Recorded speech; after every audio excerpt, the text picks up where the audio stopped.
Hi, sweet, beautiful people, anybody who might see this.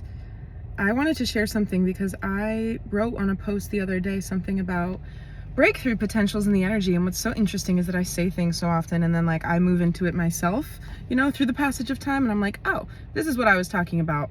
This is how that feels. It really hit me last night. And so I was doing certain things like rearranging. I am a firm subscriber to different rules about feng shui in the home, particularly when it comes to putting and placing different objects and crystals and intentions, like written lists of things in envelopes in certain areas to kind of direct and manage energy and keep clear what it is that I'm trying to bring into myself and release and all of it. So I was moving things around and I was rewriting certain things, and I was carrying this notebook at one point and it had some crystals on it, and I was leaning over and I was rearranging some objects on a surface, and then I heard this clunk, and my rose quartz crystal had slid off of the notepad and landed in a jar of water that I was drinking out of. And I was like, okay, I'll drink rose quartz infused water, because I had just finished doing a water prayer, you could say, speaking intentions into my water before I consciously consume it.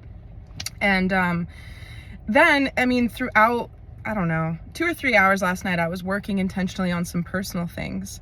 And it was like the energy in my space was moving around me, think like a cartoon of paranormal, spooky stuff, just moving, like that example. And then there were several more, something flipped over and I saw something I had written a long time ago, and I was like, ooh, that too, yes to that. And I was like, this is next level. I don't say that too often because I'm used to things appearing just insane, or what most people would consider synchronicity beyond belief, or the threshold of average belief. I believe in miracles because they are presented to me in large and small ways on a regular basis. And because that belief has been fortified, then more come in constantly. Do not look at the lint on myself. I need to get a lint roller.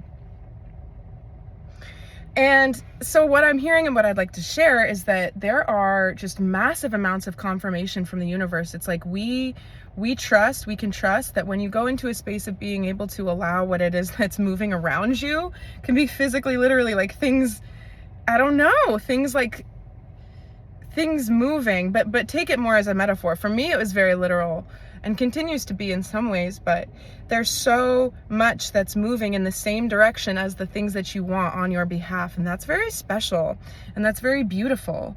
And what is it? There's something happening in the astrology, but it completely, just a cloud went over that thought form. So I'm not meant to share that right now, but I did want to share the thing about not only just signs and synchronicities, like certain music, certain songs playing repeatedly, or the numerological sequencing. Tomorrow, in fact, tomorrow is 12-2-2-3. So you have 1, 2, 2, 2, and then 3. And the sum of all those digits, 2, 4, 6 plus 3 is 9. And then the 1, am I right? 2, 4, 6 plus 3. What's 6 plus 3? 9 plus 1. I'm right. It equals 10, okay? There's a huge, beautiful completion in the astrology. I don't know what it is about that date, but there's so many, because 12, we don't have so many months of the calendar year that have 2 digits. It's just 10, 11, and 12, which is why this time of the year can be so heightened for transformation. Also think about, through a religious lens, the solstice being the time, the absence of light, and Jesus was born to bring the light back to earth. And symbolically within us, we can revive light in periods of darkness at this time. So a lot of the numerological sequencing through the month of December allows us to kind of flex and operate not only in the passage of time, how you can make the most out of moments, therefore days, therefore weeks, therefore your continued evolution, but also just, and I'm getting a message about something that I said. This was months ago at this point, but I was sitting on my living room floor recording a video, and I was talking about something that had happened to me the night prior, and I was like, it's like this little trap door, and I'm seeing a farmer fence with the beams, that go across, like the perimeter of my ability to dream big, which is pretty expanded. I give myself permission to desire things that a lot of people would be like, that's unrealistic. Okay, maybe it is for you. I believe that I can do these things. And even though it's pretty expanded, like this little back trap door gave way, and I was like, wow, I see so many more potentials through which I can dream and see something, you know, working out. And or how a certain idea could expand and bloom off. And I'm looking at trees right now and just seeing those, you know, in the fractal nature of like the Y split, you know, you have the trunk and then it bridges off. This is also monad to duality and intricacies within webs and fractals and whatnot. So that is coming in right now, where formerly you might have thought, we have so many self-limiting beliefs on what we believe is possible for us or capable of even what is even possible to take place around us or in our lives. And right now there's this potential to kind of like push those bounds out a lot and experience a belief that is going to allow in, because your belief and your expectation is supporting something greater than what you've allowed yourself to believe in. That's what you're going to start drawing towards you. So take advantage of that. It's really beautiful. It feels, there's this, it's a timeless piece. The energy, that's the best way to describe it. It's very still. Again, it's like the moment between breaths. And I talked about something when I was in the car on November 9th. It's the most recent video I've posted because it's like unposted channeling from that time I was in the car and I was talking. Oh, I remember. I was talking about levels of mastery with like this waffleation or this like oscillation really between feeling like, so this is nice. The further in you get with like ascension and spiritual awakening, the more apparent the paradoxical nature of life becomes to you, because things become like, you see increasing darkness and struggle and pain. But with the scale of magnitudes, so too increases the capacity for love and beauty and the truth of things. They increase in tandem. And so it's like we're stepping outside that dualistic thing where it's like one or the other. I'm good or I'm bad or I'm this or I'm that. There's so many both ands, and allowing that and surrendering to that and knowing that these movements, even if they feel like mini towers or these upsets or these unknowns, they are part of the deepening of your experience of being able to hold more energy. That's the you know, the physical energetics of it. But mentally, the way that we're thinking about it is like, I think that we're thinking about things in new ways, and there's no space within this to, I mean, there's plenty of space within it to let the ego scripts of all these different ways that we can doubt certain things or not have quote unquote evidence around certain things. Plenty of space for that to come in, but there's really no point in it. That's just repeating different cycles. And I recorded a very long rant last night. I'm not sure if I'll ever post it. It's deeply personal about all of the stuff that I'm personally going through right now. But I was talking about what superstitions really are energetically. And it's almost like giving yourself guidelines or rules. Like I've talked about how artists do in the past. Artists create working parameters so that their work maintains some consistency within it. And it's like superstitions are creating these invisible hoops that you have to jump through in order to operate within the bounds of like how energy must flow. You know, if you're compelled to like tap the doorknob 3 times, or this is OCD and superstition. Yeah, it's almost as if with this removal from the dualistic, like we're so swayed and compelled by our emotions, and they are easily ranked as good or bad, positive or negative, stressful or peaceful, easily defined. But it's really that cool, calm slate at the bottom of the riverbed. That's the truth. That's the connection point. That's what's going to get you out of, like with the pattern interruption, it's going to get you out of any type of tangential thing that is threatening your ability to maintain your peace right now. And I would like to just leave people off with the idea that it's just a really blessed time. It's a really blessed time. What a time to be alive. And here's an evil eye. You're protected. You're protected. Anybody who thinks ill of you and casts negativity onto you and what you're doing in your journey, you don't have to do anything about that. You know your truth, and you don't have to act in any way to prove anything to anybody ever. The universe has order and systems and ways and intelligent design, as I've talked about before, with the movement being somewhat neutral, like particles moving into stasis. You could consider these things or these feelings like any challenging thing that's put onto you. Speaking of superstitions and OCDs, since I was a child, I've had so many different rules, like fictional things in my mind that like help me see things in the world. And one of them is called, it's the RCC. I have no idea. This is so strange and random, but I'll share it because for some reason I'm being guided to, I'm seeing it. RCC is something that I was probably like not four, that's way too young. 8 years old, let's say. Red card conspiracy. If I ever saw 3 or more red cars consecutively, I was like, it's happening. 3 or more red cars in a row. It was like, there was something about that energy as a kid. I just noticed it.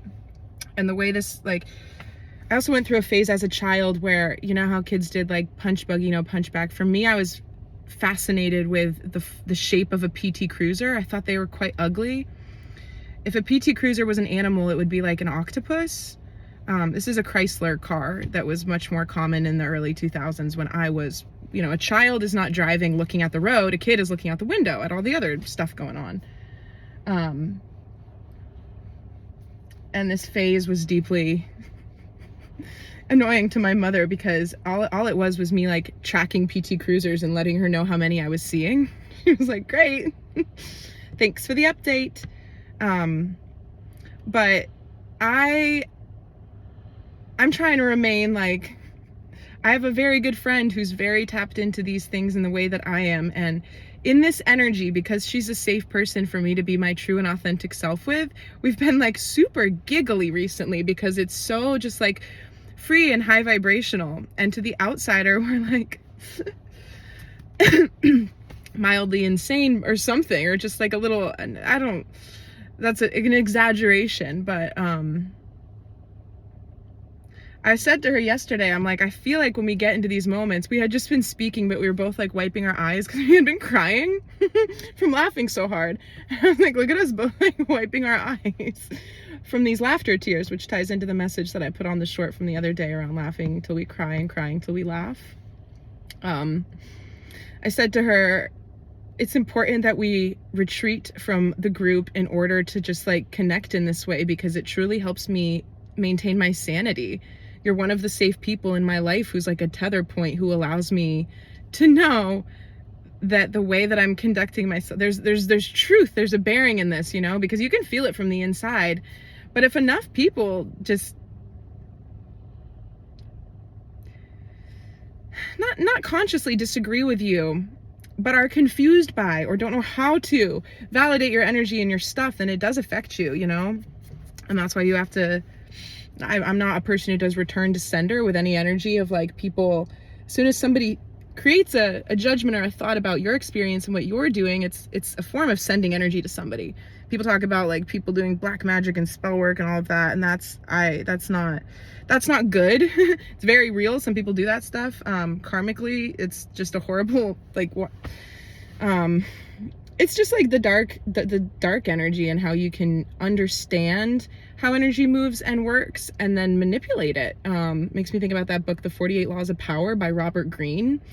I heard of that when I was like 18 years old. I remember looking it up and I was like, oh my yikes, I do a lot of this stuff naturally, because I understand the human condition and like dynamics, and developed ways to kind of maneuver things in a manipulative manner to get what I wanted at a young age, I think, because I've been pretty intelligent since I was young, or conscious at least.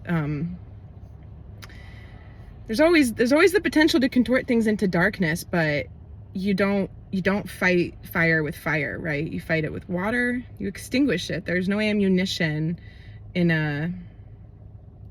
I see a dynamite string that's like, it's gonna go boom. Like if there's no like the fuel to the, it's like a non-reactivity, or being able to not attribute certain things to yourself and stay more firmly rooted in the truth that you have than anything else. It's like the universe takes its fingers like and puts it out before it blows up. De-escalation.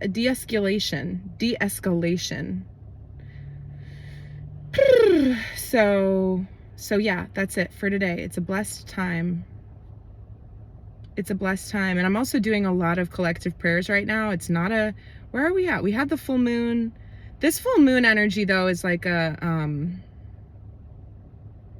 I'm seeing a pill capsule, like a duotone red and yellow, the pill emoji, but it's like it's really stretched out. I don't know what that is, but that's the visual that I was given for the energy of this full moon. It's a long pill to swallow. Funny one.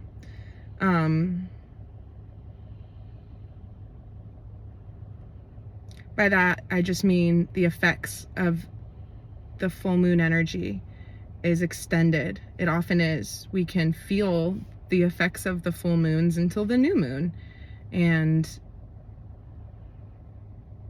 it's like something of a liminal space, but really it feels like a flexion in the bands of time that allow us to accomplish things and believe in things. I'm just seeing this, it's like the threads of, if the time-space quilt, if the moment that we're at is like woven together with light filaments, you know, in the cosmic map, if we're zooming out and out and out and making everything labelless and neutral and it's just grids and lines and whatever, it's like the little tendrils that weave together this spot have like broken free. There's like an access point into the oneness, like a 5D existence, right? That is telepathically, energetically on the level of understanding and seeing things in truth as they are at the energetic level, so that you don't actually need to go by people's outward presenting, what people say, what people, you know, you can tell what's going on at a deeper level if you're existing in that space and connecting to that space.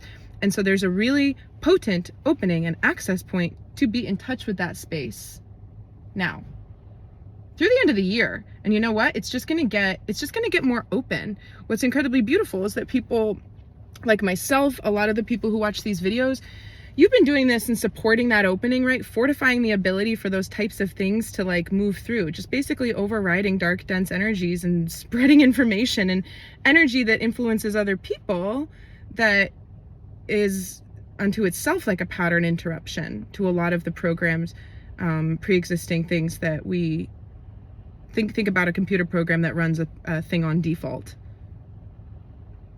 being updated, being upgraded, being changed and modified. So yeah, if you're a person who's doing stuff, if you're going through a hard time, just, there are better days coming, all right? There are better days coming. Okay, be well.